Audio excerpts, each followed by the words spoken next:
ঢাকা বিশ্ববিদ্যালয়ের ডাকসু নির্বাচনে বিএম ফাহমিদা আলমকে গণধর্ষণের হুমকি দেওয়ার ঘটনায় শিক্ষার্থী আলী হোসেনকে বিশ্ববিদ্যালয় থেকে ৬ মাসের জন্য বহিষ্কার করেছে কর্তৃপক্ষ। তিনি সমাজবিজ্ঞান বিভাগের ২০২০-২১ সেশনের শিক্ষার্থী।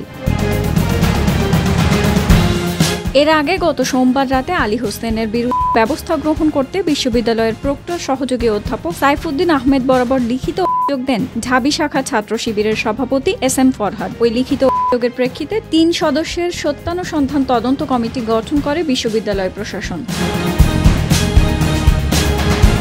৩রা সেপ্টেম্বর সকাল ১১টার দিকে বিশ্ববিদ্যালয়ের জনসংযোগ দপ্তরের পাঠানো এক সংবাদ বিজ্ঞপ্তিতে এই বহিষ্কারের তথ্য জানানো হয়েছে। বিজ্ঞপ্তিতে বলা হয়, সামাজিক যোগাযোগ মাধ্যমে বিশ্ববিদ্যালয়ের একজন ছাত্রীকে কুরুচিপূর্ণ ভাষায় আক্রমণ ও হুমকি দেওয়ার ঘটনায় ঢাকা বিশ্ববিদ্যালয় সমাজবিজ্ঞান বিভাগের ২০২০-২১ সেশনের শিক্ষার্থী আলী হোসেনকে বিশ্ববিদ্যালয় থেকে ৬ মাসের জন্য বহিষ্কার করা হয়েছে। এ বিষয়ে গঠিত প্রক্টোরিয়াল সত্যানুসন্ধান কমিটির সুপারিশের আলোকে তাকে বহিষ্কারের এই সিদ্ধান্ত গ্রহণ করা হয়।